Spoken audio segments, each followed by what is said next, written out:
আসসালামু আলাইকুম প্রিয় শিক্ষার্থী ভাই বোনেরা, আশা করি সবাই ভালো আছেন, সুস্থ আছেন ইনশাআল্লাহ। আজ আমরা কোরিয়ান গণনা শিখব, কিভাবে আপনি কোরিয়ান ভাষায় গণনা করবেন। তো কোরিয়ান গণনা মূলত দুই প্রকার, ঠিক আছে। দুইটা ভাষায় আর কি, দুইটা সংখ্যায় হচ্ছে কোরিয়ান গণনা করা হয়। একটি হচ্ছে পিওর বা খাঁটি কোরিয়ান, আরেকটি হচ্ছে সাইনো কোরিয়ান সংখ্যা। তো এখানে এক নম্বর যেটা আছে পিওর বা খাঁটি কোরিয়ান, এইটা হচ্ছে মূলত কোরিয়ানদের নিজস্ব সংখ্যা, ঠিক আছে। তো এইটা থেকে আপনি সর্বোচ্চ 1 থেকে 99 পর্যন্ত গণনা করতে পারবেন। আর দ্বিতীয় যেটা আছে সাইনো কোরিয়ান, এইটা হচ্ছে আপনার চাইনিজদের দেওয়া। তো এইটা দিয়ে আপনি যত ইচ্ছা তত গণনা করতে পারবেন। আপনি চাইলে হাজার হাজার কোটি কোটি মিলিয়ন বিলিয়ন সকল গণনা করতে পারবেন। তো আজ আমরা পিওর কোরিয়ান কিভাবে আপনি গণনা করবেন সেটা শিখব, এবং দুইটা সংখ্যা দেয়া আছে। তো সেক্ষেত্রে কোনটা কোন ক্ষেত্রে ব্যবহার করা হয় আমরা সেটা শিখব। তো পিওর কোরিয়ানটা মূলত 1 থেকে 99 ভিতরে যেই গণনাগুলো করা সম্ভব সেইগুলো মূলত পিওর কোরিয়ান থেকে করা হয়।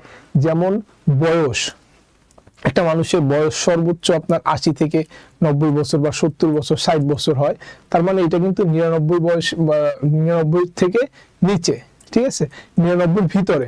তাই এই বয়সটা আপনার পিওর কোরিয়ান থেকে গণনা করা হয়। তারপর আছে হচ্ছে ঘন্টা। তো ঘন্টা বলতে বা সময় বলতে আপনি সর্বোচ্চ কিন্তু 12টা বলতে পারবেন, 12টা বা 11টা 12টা 10টা।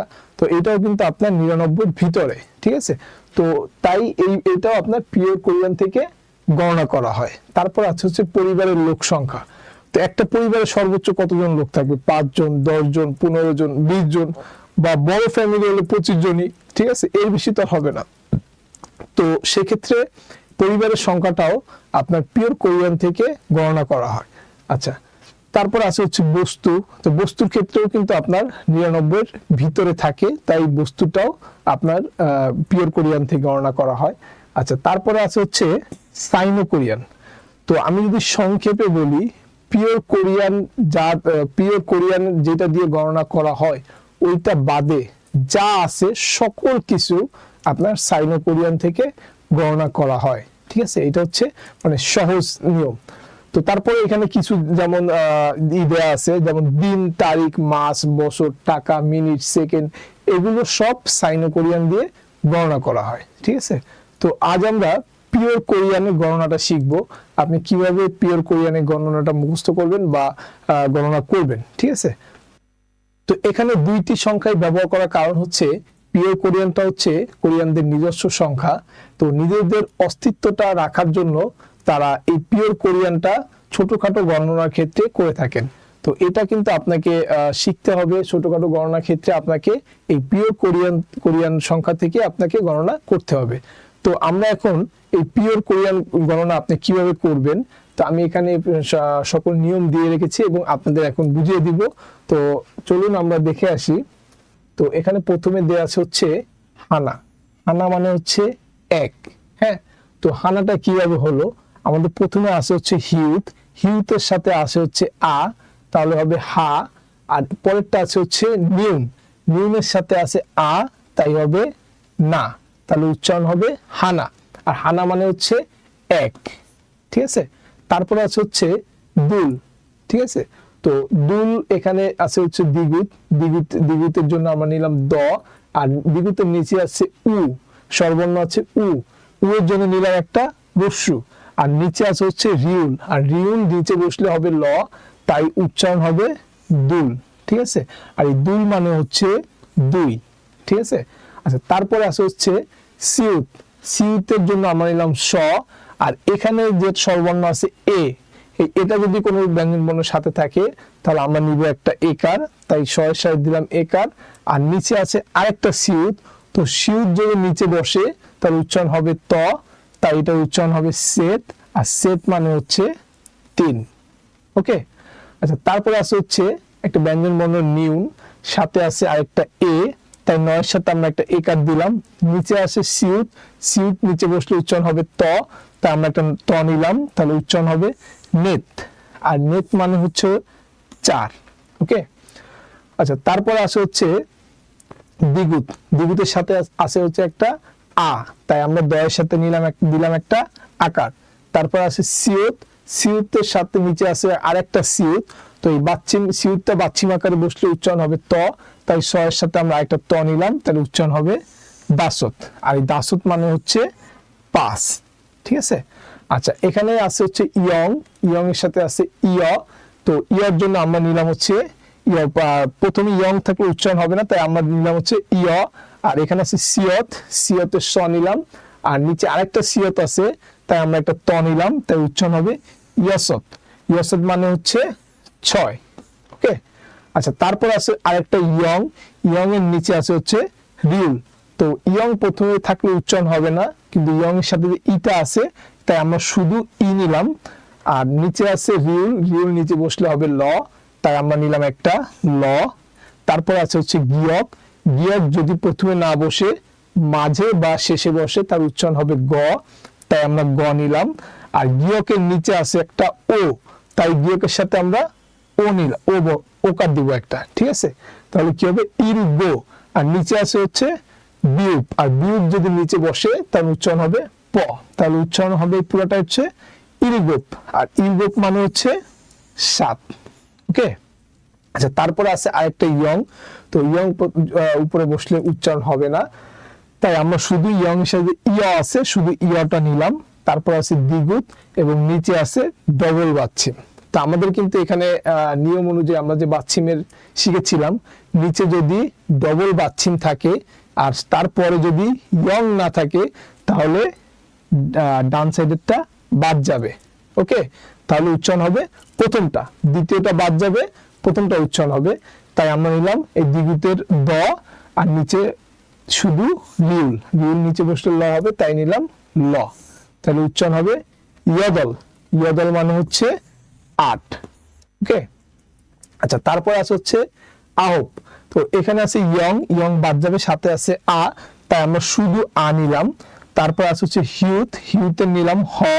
তারপর আছে ও, ওর জন্য দিলাম একটা ওকার। আর নিচে আছে বিউপ, তাই নিলাম একটা প, বিউপ নিচে বসলে উচ্চারণ হবে প। ওকে, তাহলে এটা উচ্চারণ হবে আহব, আহব মানে হচ্ছে 9। ওকে, আচ্ছা, তারপর আছে হচ্ছে ইয়ল, ইয়ল মানে হচ্ছে 10। তো ইয়ল, ইয়ং এর সাথে আছে ইয়, তাই নিলাম ইয়, আর রিউল নিচে বসার কারণে নিলাম হচ্ছে ল, ইয়ল। তো এই 10টা আপনাকে খুব সুন্দর করে মুখস্থ করতে হবে, এবং এটা আপনি এমন মুখস্থ করলে হবে না হানাদুল সেট নেট এরকম মানে সিরিয়াল অনুযায়ী শুধু আপনি মুখস্থ করলে হবে না, এটা আপনাকে এমন ভাবে মুখস্থ করতে হবে যদি কেউ আপনাকে মাঝখান থেকে হুট করে একটা সংখ্যা জিজ্ঞাসা করে আপনি যেন সাথে সাথে বলতে পারেন, আপনি যাতে এইভাবে হিসাব করে আসতে না হয়। আপনার কাছে কেউ জিজ্ঞাসা করলো যে কোরিয়ান 5 কত হবে, কারণ আপনি যদি হানাদুল সেট নেট দাসত এরকম হিসাব করে এসে বলেন দাসত, তাহলে কিন্তু হবে না। আপনাকে 5 বলার সাথে সাথে আপনাকে বলতে হবে দাসত, ঠিক আছে। তো সেক্ষেত্রে আপনি এটা তো সিরিয়াল অনুযায়ী মুখস্থ করবেন এবং উল্টাভাবে পড়বেন, এটা যত পারবেন উল্টাভাবে পড়বেন, ঠিক আছে। উল্টাভাবে পড়লে কি হবে, তাহলে আপনার এটা মানে মাঝখান থেকে হোক বা শেষের থেকে হোক, প্রথম থেকে হোক, যেখান থেকে ধরুক আপনি হুট করে এটা বলতে পারবেন। এবং আপনি ছোটখাটো যখন বাসায় আপনার কর্মজীবনে আপনি যখন মানে যে কোনো ক্ষেত্রে আপনি যখন এটা কোনো গণনা করবেন, চেষ্টা করবেন কোরিয়ান ভাষায় গণনা করা, তাহলে দেখবেন আপনার জন্য অনেক ইজি হয়ে গেছে, ঠিক আছে। আচ্ছা, তারপরে আছে হচ্ছে আমরা এখানে শিখলাম হচ্ছে 10 পর্যন্ত, ঠিক আছে। তো আমি আপনাদের উচ্চারণটা আরো একবার বলে দিই, হানা, দুল, সেত, নেত, দাসত, ইয়াসত, ইলগুত, ইয়াদল, আহব, ইয়ল। ওকে, আচ্ছা, এরপরে আছে হচ্ছে আপনি 10 পর্যন্ত শিখলেন, আর 10 পর্যন্ত যদি আপনি পারেন তাহলে 11 থেকে 19 পর্যন্ত আপনি খুব সহজে পারবেন, ঠিক আছে। কারণ হচ্ছে এখানে লাস্টে কি আছে 10, 10 মানে হচ্ছে ইয়ল, ঠিক আছে। এটা আমি দেখি পুরোটা মুছে দেই। আচ্ছা, এখানে আপনারা দেখতে পাচ্ছেন ইয়ল, ইয়ল মানে হচ্ছে 10, তাহলে আপনি 11 কিভাবে লিখবেন? তো এটা নিয়ম হচ্ছে 10 এর সাথে যদি আপনি 1 যোগ করেন তাহলে হবে 11। তো তাই এখানে হচ্ছে প্রথমে নেওয়া হয়েছে ইয়ল, এই দেখতে পাচ্ছেন এই ইয়লটা কিন্তু এখানে নেওয়া হয়েছে, এটা হচ্ছে ইয়ল। আর এখানে আছে হচ্ছে হানা, হানা কই, এটা হচ্ছে হানা। তাহলে এই হচ্ছে 10, এই হচ্ছে 1, তাহলে যদি ইয়ল হানা বলেন তাহলে এটা হবে হচ্ছে 11। ওকে, ইয়ল হানা 11। তারপর আছে হচ্ছে আবার নিলাম হচ্ছে 10 ইয়ল, তারপর আমরা যদি 12 লিখি তাহলে ওইখানে 2 কি ছিল, 2 ছিল হচ্ছে দুল, তাহলে আমরা নিলাম দুল, ঠিক আছে, তাহলে এটা হবে হচ্ছে 12। ওকে, তো সেম সিস্টেম আমরা আবার নিলাম ইয়ল, আর তারপর আমরা 12 পর লিখবো 13, তাহলে 13 কি আছে সেট, তাহলে এই 13 10-এর সাথে 3 নিলে হবে হচ্ছে 13। ওকে, তারপর আবার 10 নিলাম, এবার 10-এর সাথে যদি আমি 4 যোগ করি তাহলে উচ্চারণ হবে 14, তাহলে এখানে 4 কি আছে নেত, তাহলে 10-এর সাথে আমি যদি নেত নেই তাহলে উচ্চারণ হবে 14। ওকে, তারপরে আবার নিলাম ইয়লের সাথে যদি আমি 5 যোগ করি তাহলে উচ্চারণ হবে 15, তাহলে এখানে 5 কি আছে দাসত, তাহলে এখানে নিলাম হচ্ছে দাসত, তাহলে উচ্চারণ হবে 15, এটা হবে 15। ওকে, সেম ভাবে ইয়ল নিলাম, ইয়লের সাথে যদি 6 যোগ করি আর 6 হচ্ছে এখানে আছে হচ্ছে ইয়াসত, তাহলে উচ্চারণ হবে 16। তারপর নিলাম ইয়লের সাথে 7 নিলাম, 7 হচ্ছে ইলগোপ, তাই এখানে নিলাম আমরা ইলগোপ, তাহলে উচ্চারণ হবে 17। ওকে, তারপর আবার ইয়ল নিলাম, তারপর নিলাম হচ্ছে 8 ইয়াদল যদি ইয়লের সাথে দেই তাহলে হবে 18। ওকে, তারপর আছে হচ্ছে ইয়ল, তারপর আছে হচ্ছে 9 হচ্ছে আহব, তাই এই 10-এর সাথে আমরা আহব নিলাম, তাহলে উচ্চারণ হবে 19। ওকে, তো আপনি যদি 1 থেকে 10 পর্যন্ত পারেন তো আশা করি এতটুকু আপনি ইজি পারবেন, ঠিক আছে, কিন্তু আপনি এই যে 20, এই 20-এর একটা আলাদা নাম আছে, ঠিক আছে, তো এই 20-এর আলাদা নামটা কি, এই 20 থেকে 90 পর্যন্ত একটা আলাদা নাম আছে, তো আমরা এই নামগুলো দেখব, ঠিক আছে। তো এখানে আমি যেমন দিয়ে রেখেছি সুমুল মানে হচ্ছে 20, এটা আপনাকে আলাদা মুখস্থ করতে হবে, ঠিক আছে। তো এই 20 থেকে 90 পর্যন্ত আলাদা একটা নাম আছে, 20, 30, 40, 50, 60, 70, 80, 90, তো এই কটা একটা আলাদা নাম আছে। আপনি যদি এই কটা পারেন তাহলে সকল হিসাব আপনি করতে পারবেন, সকল গণনা করতে পারবেন। তো এখানে যেমন আমরা দেখেছিলাম 10-এর সাথে 1 যোগ করলে 11, 10-এর সাথে 2 যোগ করলে 12, তো সেম ভাবে এখানেও আপনি যদি 20-এর সাথে 1 যোগ করেন 21, 20-এর সাথে 2 যোগ করলে 22, যেমন এখানে 20-এর নাম হচ্ছে সুমুল, তো সুমুলের সাথে যদি আপনি 1 যোগ করেন, এখানে 1 মানে হচ্ছে হানা, তো এই সুমুল হানা যদি একসাথে বলেন তাহলে উচ্চারণ হবে, তাহলে এটার অর্থ হবে 21 সুমুল হানা। আচ্ছা, এবার যদি আপনি 22 লিখতে চান তাহলে লিখবেন হচ্ছে সুমুল, আর এখানে আছে হচ্ছে দুল মানে 2, তাহলে 20-এর সাথে 2 নিলে হবে হচ্ছে 22, তাহলে সুমুল দুল মানে হচ্ছে 22। তো এই সেম ভাবে আপনি 21 থেকে 29 পর্যন্ত খুব সহজে গণনা করতে পারবেন। যদি আপনি 29 লিখতে চান তাহলে কি হবে সুমুল, আর এখানে 9 আছে আহব, এই আহব যদি আপনি যোগ করেন তাহলে হবে 29। ওকে, তো সেম ভাবে আপনি যদি 20-এর পরে 30-এর সাথে আপনি যদি 1 যোগ করেন হবে 31, এবং 31 থেকে 39 পর্যন্ত এই সেম ভাবে আপনি লিখতে পারবেন, ঠিক আছে। তো এখানে আমরা তাহলে এই 20 থেকে 90 পর্যন্ত কি উচ্চারণটা আছে আমরা একটু দেখে নিই। এখানে আছে হচ্ছে সুমুল মানে হচ্ছে 20। ওকে, তারপরে আছে হচ্ছে সরুন মানে হচ্ছে 30। ওকে, তারপরে আছে হচ্ছে মাহুন মানে হচ্ছে 40, সুইন মানে হচ্ছে 50, তারপর আছে ইয়েসুন মানে হচ্ছে 60, তারপর আছে হচ্ছে ইলহুন মানে হচ্ছে 70, তারপর আছে হচ্ছে ইয়েদুন মানে হচ্ছে 80, তারপর আছে হচ্ছে আহুন মানে হচ্ছে 90। আচ্ছা, তাহলে যদি আপনি এখানে উট করে আপনি যদি একটা মাঝখান থেকে কেউ আপনাকে একটা সংখ্যা ধরেন, সাপোজ আপনি লিখলেন 77, 77টা আপনি কিভাবে লিখবেন, এখানে 70 মানে হচ্ছে ইলহুন মানে যদি 70 হয় তাহলে এই ইলহুনের সাথে যদি আমরা এই 7 লিখি তাহলে হবে 77, তাহলে এটা কি আছে আমরা যদি বলি ইলহুন ইলগোপ তাহলে হবে 77। আচ্ছা, এখানে যদি আমরা লিখি 66 তাহলে 66 কি হবে ইয়েসুন, আর এখানে 6 হচ্ছে ইয়সত, তাহলে ইয়সত মানে হচ্ছে 66।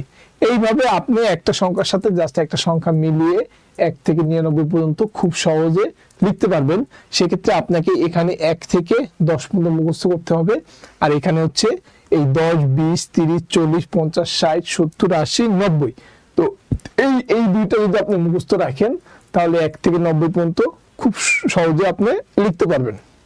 তো আপনারা এইটা এইটা আপনি ফার্স্টে মুখস্থ করবেন, তারপরে হচ্ছে আপনি বাসায় একা একা 99 পর্যন্ত বারবার লিখবেন। লিখে আপনি এটা আপনি মিলানোর চেষ্টা করবেন যে আপনার লেখাটা ঠিক আছে কিনা। তো আপনি এটা লিখে চাইলে কমেন্টে দিতে পারেন, আপনার লেখাটা একটা ছবি তুলে আপনি কমেন্টে দিতে পারেন ঠিক আছে কিনা, আমি অবশ্যই দেখে দিব। তো আশা করি আপনারা এতটুকু বুঝতে পেরেছেন, আপনাদের এই পিওর কোরিয়ান সংখ্যা লিখতে বা বলতে কোনো সমস্যা হবে না। তারপরে যদি এখানে কারো বুঝতে কোনো সমস্যা হয় অবশ্যই কমেন্ট করবেন, আমি আপনাদের বুঝিয়ে দেওয়ার চেষ্টা করব। তো পিওর কোরিয়ান গণনা এতটুকুই ছিল। তো আশা করি সবাই বুঝতে পেরেছেন। সবাই ভালো থাকবেন, সুস্থ থাকবেন। আল্লাহ হাফেজ।